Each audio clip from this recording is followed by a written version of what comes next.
दोस्तों लगभग 1 साल पहले हम जमाबंदी के ऊपर एक वीडियो बनाए थे।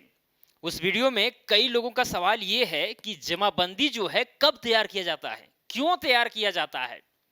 तो उसी के ऊपर आज के इस वीडियो में हम चर्चा करेंगे और साथ में संक्षेप में हम आपको ये भी बताएंगे कि जमाबंदी क्या है, जिसे हम लोग फर्द या फिर आर भी कहा करते हैं कई क्षेत्रों में।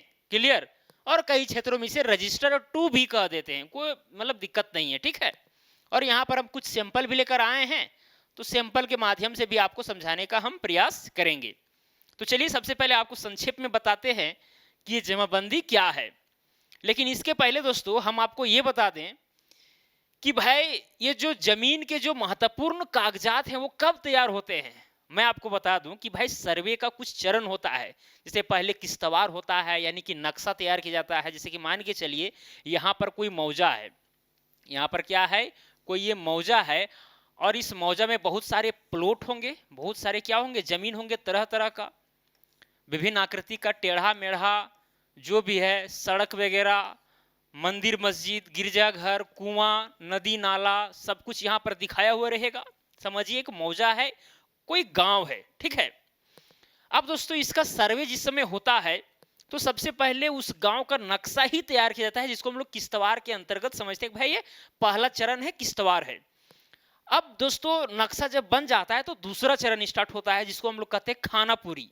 मतलब मान के चलिए यहाँ बहुत सारे इस गांव में प्लॉट हैं, तो भाई उसका नंबर देना है कि भाई ये 1 है, ये 2 है, ये 3 है, 4 है, 5 है, 6 है, 7 है, 8 है, 9 है। तो इसको हम लोग बोलते हैं खानापुरी। मतलब जो खाना है, जो खाली स्थान है, उसको भरना है, पूरा करना है। तो ये सर्वे का दूसरा चरण हुआ। और साथ में दोस्तों इसी चरण में, किस्तवार के बाद जो दूसरा चरण है खानापुरी, इसी में जो है विभिन्न प्रकार के कागजात भी तैयार किए जाने लगते हैं। जैसे एरिया स्लिप हो गया, खतियान वगैरह हो गया, ठीक है। और भी कागजात हैं, वहां फॉर्म वगैरह सब भरा जाता है कि भाई यहाँ पर इसका क्षेत्रफल कितना है, ये किसका जमीन है, भाई ये जमीन उस व्यक्ति का कैसे हुआ, सारा चीज जो है धीरे धीरे दर्ज होने लगता है। तो इसमें जो है कागजात बनने शुरू हो जाते हैं। अब ऐसा नहीं कि इसी में पूरा बन के फाइनल हो जाता है, ऐसा बात नहीं। इसके आगे और भी चरण है, तस्दीक एवं बुझारत, चकबंदी वगैरह होता है। तो जब तस्दीक एवं बुझारत हो जाता है तो भाई खतियान बन के तैयार हो जाता है। क्या चीज? खतियान, जिसे हम लोग खतौनी भी कहते हैं। क्या कहते हैं? खतौनी। कई क्षेत्रों में जो जमीन का एक मूल दस्तावेज होता है, एकदम फंडामेंटल अगर दस्तावेज कहा जाए तो खतियान या फिर खतौनी होता है। और इसी चीज को कई क्षेत्रों में आर या फर्द इसी को ही कह देते हैं, ठीक है। कई मतलब क्षेत्र पर डिपेंड करता है। लेकिन मैं आपको बता दूं भाई जो सर्वे के समय में जो फर्स्ट टाइम में जो तैयार किया जाता है जो कागज, वो एकदम मूल दस्तावेज होता है, मूल दस्तावेज, जिसको हमारे क्षेत्र में बिहार हो, झारखंड हो, या फिर यूपी हो, या फिर उड़ीसा हो, ये सब क्षेत्रों में बेसिकली खतियान या खतौनी कहा जाता है। चलिए दोस्तों, अब होता क्या है कि भाई जो जो यहाँ पर प्लॉट था, जितना भी जिस जिस रैयत का, जिस जिस किसान का, वो सब का खतियान तैयार हो गया। क्या होता है खतियान में कि भाई, अच्छा यहाँ पर ये लाइट बंद हो गई, हाँ। खतियान में क्या होता है कि एक रजिस्टर रहता है, और उस रजिस्टर में जो है सभी पृष्ठ में नए नए रैयत का नाम, खाता नंबर, प्लॉट नंबर, भाई उसका चौहद्दी क्या है उस प्लॉट का, कि मतलब ये जो प्लॉट है इसके चारों ओर कौन कौन है, उसका रकबा कितना है, क्षेत्रफल कितना है, जमीन का किस्म क्या है, किस प्रकार की खेती की जाती है, ऑफिसर द्वारा जो लगान जो लगाया जाता है, टैक्स लगाया जाता है, वो चीज, कैफियत, हैसियत, ये सारी चीजें जो है ये जो रजिस्टर होता है उसमें दर्ज कर लिया था, उसी को हम लोग खतियान कहते हैं। और जिस पृष्ठ में आपका जमीन का ब्यौरा होता है उसी का जो है आपका कॉपी दे दिया जाता है, और उसको आप पर्चा के रूप में रखे हुए रहते हैं कि हाँ भैया ये मेरा जमीन है, खतियान जिसको हम लोग कहते हैं, घर में जो रहता है। क्लियर। अब दोस्तों होता क्या है, ये तो भाई सर्वे के समय में तैयार हुआ। अब जब सर्वे के समय में तैयार हुआ तो वह मूलभूत दस्तावेज है, इसमें ज्यादा छेड़छाड़ वगैरह ऐसे वैसे करेंगे तो फिर दिक्कत है। इसको एकदम सेफली दोस्तों हम रख देते हैं, ठीक है।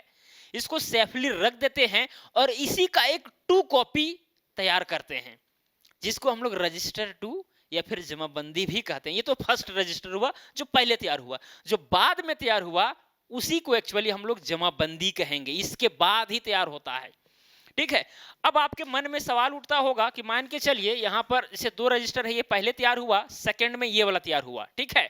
अब इसको क्यों तैयार किया गया? सबसे बड़ी बात तो ये है दोस्तों कि जमीन जिस व्यक्ति के नाम से सर्वे हुआ है, ऐसा नहीं कि वह अमर है और जीवन भर उसी के नाम से रहेगा। ऐसा भी हो सकता है कि वो जमीन को बेच दे, ऐसा भी हो सकता है। ऐसा क्या, ये होता ही है भाई, जनरेशन बाय जनरेशन जो है जमीन का विभाजन होते जाता है, अलग अलग मालिक आते जाते हैं। तो ऐसे कंडीशन में जो खतियान तैयार हुआ है उसमें तो फिर भाई चेंजिंग करना पड़ेगा, क्योंकि जिस समय जो आदमी जिंदा था उसमें तो खतियान हो गया, लेकिन उसके जब बाल बच्चे हुए तो भाई उनके नाम से भी जमीन होना चाहिए, या फिर अगर बेच दिया किसी कारणवश तो उनके नाम से जमीन होना चाहिए। तो भाई खतियान में तो काट छाट करना पड़ेगा। तो दोस्तों खतियान में जो मूल दस्तावेज है इसमें काट छाट ना हो, इसीलिए दूसरा एक उसी टाइप का रजिस्टर तैयार किया जाता है, जिसको हम लोग क्या कहते हैं, जमाबंदी कहते हैं, या फिर रजिस्टर 2 भी इसे कई लोग कहते हैं, ठीक है। ताकि जो है लगान लिया जा सके सही ढंग से। मान के चलिए किसी व्यक्ति के नाम से यहाँ पर ये था, ठीक है, यहाँ पर सारा चीज मौजा वगैरह, तौजी संख्या, खाता संख्या, सब कुछ, प्लॉट नंबर, सारा चीज दर्ज होता है। ये जमाबंदी है। क्या है? एक जमाबंदी प्रति है। इस समझिए यहाँ पर 5 एकड़ जमीन है किसी का, कितना? 5 एकड़ जमीन है इस जमाबंदी में किसी व्यक्ति का। मान के चलिए उस व्यक्ति का नाम ए है और सारा ब्यौरा इसमें लिखा गया है, ठीक है। और ये जो है 2 एकड़ जमीन बेच देता है। अब भाई 2 एकड़ जमीन बेच देगा तो हम खतियान में नहीं जाएंगे काट छाट करने के लिए, दाखिल खारिज इसके माध्यम से नहीं होगा, यहां से होगा। यहां से 5 एकड़ है भाई, 2 एकड़ बेच दिया है, तो यहां से जो है 2 एकड़ घट जाएगा, तो बचेगा इसके पास जमीन अब 3 एकड़, ठीक है। और जो 2 एकड़ खरीदा है उसके लिए एक अलग से तैयार हो जाएगा कागज, पंजी। तो उसी प्रक्रिया को हम लोग दाखिल खारिज कहते हैं। ताकि जो है भाई जब तक अलग जमाबंदी तैयार ना हो तब तक कोई आदमी कैसे टैक्स वगैरह देगा? नहीं तो अगमान के लिए यहाँ पर दाखिल खारिज नहीं होता है। ये 5 एकड़ जमीन था इसके पास जमाबंदी में, ये 2 एकड़ बेचा, लेकिन अगला आदमी अगर दाखिल खारिज नहीं कराता है तो भाई टैक्स जो है इसी को देना पड़ेगा। लेकिन भाई चूंकि इसको बेच दिया है, रजिस्ट्री कर दिया है, तो भाई मालिकाना हक तो इसको दे दिया है और टैक्स अपने दे रहा है। तो यहां पर दोस्तों जो जमीन खरीदता है वो भी और जो जमीन बेचता है वो भी, उनका दायित्व होना चाहिए कि भाई दाखिल खारिज यानी म्यूटेशन करवा लें। यहाँ जमाबंदी में जो 5 एकड़ लिखा हुआ है, यहाँ पर जो है यहाँ से खारिज होगा 2 एकड़, और जो लिया है उसके नाम से दाखिल हो जाएगा 2 एकड़। उसी को हम लोग दाखिल खारिज कहते हैं, इसको मोटेशन कहते हैं, ठीक है। चीजें समझ में आ रही है? ताकि जो है 2 एकड़ का जो है लगान, उस जमीन का लगान जो है जो व्यक्ति खरीदा है वो दे। तो एक्चुअली जमाबंदी जो है तैयार जो किया जाता है लगान वगैरह देने के लिए सही ढंग से, इसको हम लोग लगान रजिस्टर भी कहा करते हैं। लगान के लिए तैयार किया जाता है, सारा रिकॉर्ड तैयार किया जाता है, भाई कौन जमीन किसका था, कब बेचा है, ठीक है, कितने लोग वहां पर खरीद बिक्री की है, सारा चीज आपको जमाबंदी में मिलेगा। और कितनों खरीद बिक्री हो जाए किसी जमीन का, जो खतियान तैयार हुआ है भैया वही के वही रहेगा, उसमें कोई चेंजेस नहीं, किसी प्रकार का उसमें ये वो नहीं, जो भी होगा सब इसमें होगा सेकेंडरी रजिस्टर में, जिसको रजिस्टर 2 भी हम लोग कह देते हैं। सेकेंडरी रजिस्टर, ये फर्स्ट रजिस्टर हुआ, मूल दस्तावेज हुआ, और ये सेकेंडरी हुआ जिसमें सारा चीज ये वो हो रहा है। अब ऐसा नहीं कि भाई खतियान जिसके नाम से था ये इसमें कुछ भी हो जाए, भाई जिसका था उसी को होगा, ऐसा बात नहीं है भाई। ये भी जो है इसी का एकदम सर्टिफाइड कॉपी एक तरह से। अगर कोई आदमी जमीन बेच दिया तो बेच दिया, हालांकि इसमें चेंजिंग नहीं होगा, लेकिन फिर भी वो जमीन बिक गया, मालिकाना हक जो था वो प्राप्त कर लिया, ठीक है। तो ये सब चीजें हैं, यही है दोस्तों जमाबंदी, जिसमें सारा जमीन का ब्यौरा रहता है, आपका कितना उसमें बचा है जमीन, सारा चीज लिखा रहता है। क्लियर? यहाँ पर देखिए जो ऑनलाइन में जो चढ़ा हुआ आपको आप लोग को मिलता है, जैसे बिहार सरकार के द्वारा, यहाँ पर देखिए बिहार सरकार राजस्व एवं भूमि सुधार विभाग जमाबंदी पंजी प्रति, ठीक है, ये बिहार सरकार का है। फिर यहाँ आ जाइए तो ये झारखंड सरकार का ये पंजी 2 प्रति, ठीक है।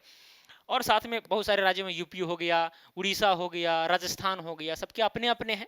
कोई भी राज्य से आप देख रहे हो वीडियो, कोई दिक्कत नहीं भाई, जो फंडामेंटल चीजें वो तो रहेंगी। कितना एग्जाम्पल यहाँ पर लें तो दोस्तों मान के चलिए बिहार सरकार, यहाँ पर देखिए जिला का नाम, मौजा का नाम लिखा रहता है, अनुमंडल का नाम, होल्डिंग संख्या लिखा रहेगा, अंचल का नाम, तौजी संख्या लिखा रहेगा, तौजी संख्या मतलब टोला मोहल्ला का संख्या, ठीक है, हल्का नंबर, साथ में थाना नंबर, ये सब चीजें लिखी रहती है। अगर ये सब के विषय में नहीं जानते तो ये सब भाई डिटेल से आपको जानना पड़ेगा। और अगर आपको मान के चलिए अमीन बनना है या फिर जमीन के विषय में सही ढंग से सीखना है और साथ में भारत सरकार द्वारा मान्यता प्राप्त सर्टिफिकेट भी प्राप्त करना है, तो हम अपने एप्लीकेशन पर कोर्स चलाते हैं, 3 महीना का भी और 1 साल डिप्लोमा का भी आप कर सकते हैं। उसमें एकदम सारा चीज एक एक चीज आपको समझाया जाएगा, तो आप ज्वाइन कर सकते हैं। अब कहिएगा कि कैसे करें सर? भाई एक नंबर है 77799870708, ठीक है, 77799870708, इस पर आप कॉल करके आप संपर्क कर सकते हैं। या फिर आप डायरेक्टली जाइए प्ले स्टोर पर, वहां पर सर्च कीजिए जीनियस मेकर, तो एप्लीकेशन मेरा आ जाएगा जीनियस मेकर नाम का। मोबाइल नंबर से लॉगिन करना है, लॉगिन करने के बाद वहां पर जो है कोर्सेस दिख जाएंगे, 1 साल वाला भी और 3 महीना, जिसमें आपको ज्वाइन करना है कर सकते हैं। कुछ आपको पैसे वहां पर लगेंगे। इंस्टॉलमेंट में अगर करना चाहेंगे तो इंस्टॉलमेंट में भी कर सकते हैं। अगर किसी तरह कंफ्यूजन होता है तो कॉल करके आप पूछ सकते हैं, सजेशन ले सकते हैं। कोर्स करना नहीं करना आपकी जिम्मेवारी है। रह गई बात, आपको भारत सरकार द्वारा सर्टिफिकेट भी प्राप्त मिलेगा, मतलब सर्टिफिकेट भी मिलेगा आपको मान्यता प्राप्त, और साथ में दोस्तों आपको पूरा जो है अमीन का कोर्स कराया जाएगा, एकदम अमीन, फुल अमीन बन जाएंगे। और चेन सर्वे हो गया, प्लेन टेबल सर्वे हो गया, थियोडोलाइट सर्वे हो गया, प्रिज्मेटिक कंपास सर्वे होगा, सारा चीज आपको समझाया जाएगा। एकदम चिंता नहीं करना है, ठीक है, कर सकते हैं। चलिए हटाइए। अब दोस्तों यहां पर देखिए भाई, खाता नंबर, प्लॉट नंबर, रकबा क्या है, चौहदी क्या है, पूर्व पश्चिम उत्तर दक्षिण सारा चीज, परिवर्तन के लिए प्राधिकार, भाई परिवर्तन का केस नंबर वगैरह यहाँ पर लिखा रहता है, लगान कितना है वो सारा चीज यहाँ पर दर्ज रहता है जमाबंदी पंजी प्रति में, ठीक है। और यहाँ देखिए दोस्तों जमाबंदी संख्या भी होता है। जिस तरह से जब ये खतियान तैयार हो जाता है, जो सिलसिलेवार नंबर जिसको हम लोग खाता नंबर कहते हैं, तो उसी तरह से जमाबंदी नंबर भी रहता है। इसका जब 2 कॉपी तैयार किया जाता है, जमाबंदी नंबर भी रहता है। ऐसा नहीं कि भाई जो खाता नंबर होगा वही जमाबंदी नंबर होगा, ऐसा जरूरी नहीं है, अलग अलग भी हो सकता है। ये बात आपको ध्यान में रखना है, कई बार सेम भी हो जाता है। चलिए दोस्तों, तो इस तरह से चीजें हैं। और वीडियो कुछ ज्यादा लंबा क्या खींचे, अगर आपको सही ढंग से सीखना है तो फिर कोर्स कर लीजिए, तो फिर ज़्यादा बेटर रहेगा। जीवन में अगर एक बार सीख गए तो भाई आपकी ज़मीन में अगर कोई फ्रॉड करना चाहे तो जीवन में नहीं होने देंगे उसको, ठीक है। एकदम टांग ऐसा अड़ाइएगा कि फिर उसको मतलब वो गिर जाएगा 100%, क्योंकि आपके पास शिक्षा है ना भाई, नॉलेज रहेगा ना। डॉक्टर भीमराव अम्बेडकर कहे थे कि भाई शिक्षा उस शेरनी का दूध है जो जितना ज़्यादा पिएगा वो उतना ज़्यादा दहाड़ेगा। तो भाई शिक्षा लीजिएगा तब ना दहाड़िएगा, नॉलेज रहेगा ही नहीं, आप जो है सो बीच में टांग आड़ेले चल रहे हैं, ये है वो है, भाई कोई वैल्यू नहीं देगा यार। इसीलिए एक बार कर लीजिए तो ज़्यादा बेटर रहेगा हमारे ख्याल से। क्योंकि दोस्तों बात ये है कि जितने भी कोर्ट में केस होते हैं, मतलब कोर्ट में जितने भी केसेस पेंडिंग है, अधिकतर जमीन का आपको मिलेगा, जमीनी मामला। जमीन के चक्कर में ये हुआ वो हुआ, हिस्सा नहीं दे रहा, फलना नहीं दे रहा है, चिलना नहीं दे रहा है, वो चढ़ गया है, वो जबरदस्ती घर बना रहा है, फलना है चिलना, बहुत तरह का मगजमारी। और इसमें सबसे बड़ी समस्या है नॉलेज की कमी, ज्ञान का कमी, ठीक है। और साथ में भाई किसी के पास कागजात नहीं है, वो तो रह रहा है, कागजात नहीं है, तो भाई ये सब कागजात वगैरह खो जाना, ये सब का भी मतलब ये है कारण है, लेकिन मुख्य है ज्ञान की कमी। तो दोस्तों आप ज्ञान अगर लेना चाहते हैं तो आप ले सकते हैं, साथ में आपके घर में जो भी फैमिली मेंबर है उसके साथ भी आप शेयर कर सकते हैं, ताकि सभी कोई मजबूत रहे, क्योंकि हर आदमी अपने जमीन से जुड़ा हुआ रहता है। तो एक बार सीख लें तो ज़्यादा बेटर रहेगा, बाकी बात आपका फैसला। चलिए दोस्तों, तो आज के लिए इतना ही, अब मिलेंगे अगला वीडियो में। जय हिंद, वंदे मातरम।